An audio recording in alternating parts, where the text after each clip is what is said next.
All right. Well, the reason that the Western world has a welfare state is because women got the vote. All right, so it's like emotions and stuff, and not that much science and logic. Well, I mean, it's not just that. I mean, there's logic to what women did. It's not irrational, right? Women in general will always trade freedom for security because they have children and they can't afford freedom. They need to feed their children. And so women always have this challenge when, back when European women had children, but women always have this challenge, which is they marry some guy and now they're dependent on that guy because before birth control and all that, which is when the welfare state stuff started to come in, they'd have 3, 4, 5, 6 or more kids, which meant that they really can't work for most of the middle part of their life. And it wasn't like life expectancy was huge back then.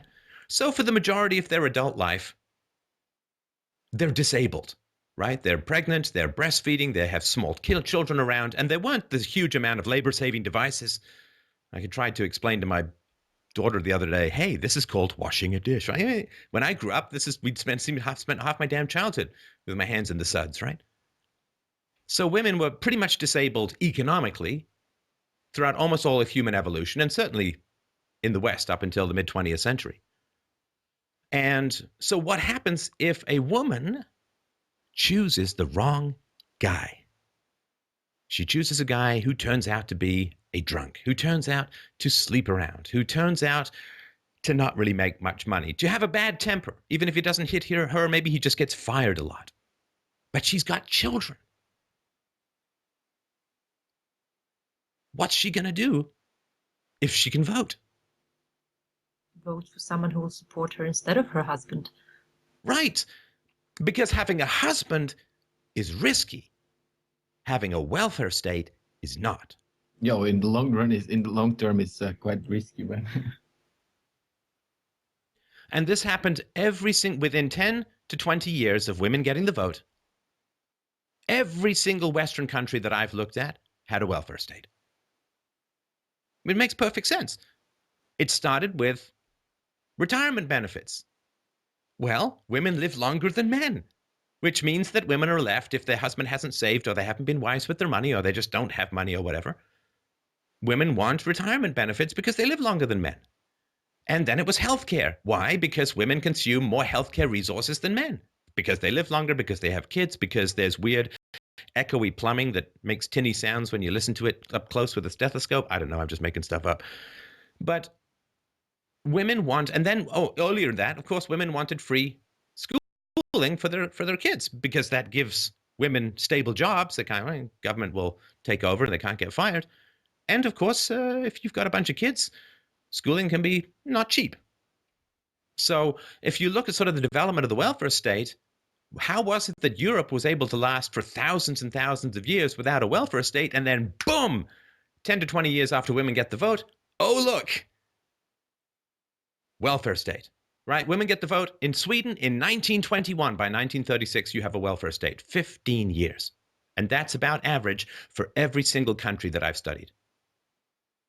Women get the vote, and they still want to marry the guy, but they want the state as their hot Latino lover with an infinite bankroll that they can run to should something untoward happen with the dude, right? Feminism is not geographical. Feminism is that which is supposed to promote the welfare of women. Now, women in the West are the most privileged women who have ever existed in the history of the universe.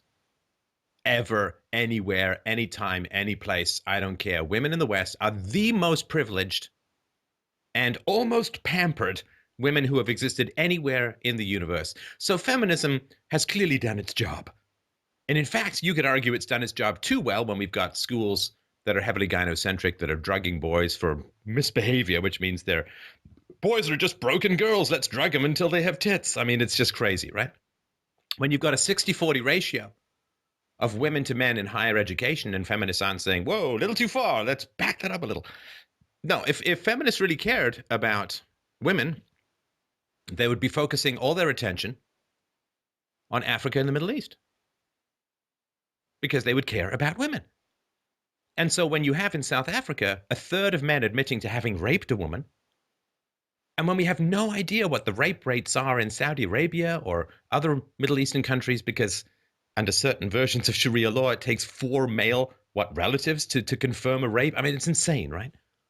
So if feminists really cared about the safety and security of women around the world, then they would be focusing on where women are genuinely hard done by, which is, to paint with a very broad brush, with the exclusion of Israel, Africa, and the Middle East.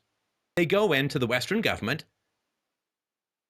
and they drain it of resources until it destabilizes, and then they do their thing. Yes, but afterwards they cannot get any more what they want.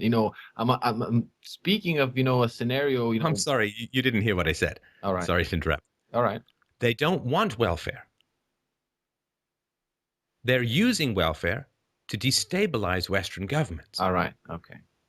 So what happens when the Western governments can't pay their bills? All right. They can't take maintain over. order and have no military, and the police are overwhelmed. Well, you'd be surprised how quickly things can change. Just ask the Romanovs. Right.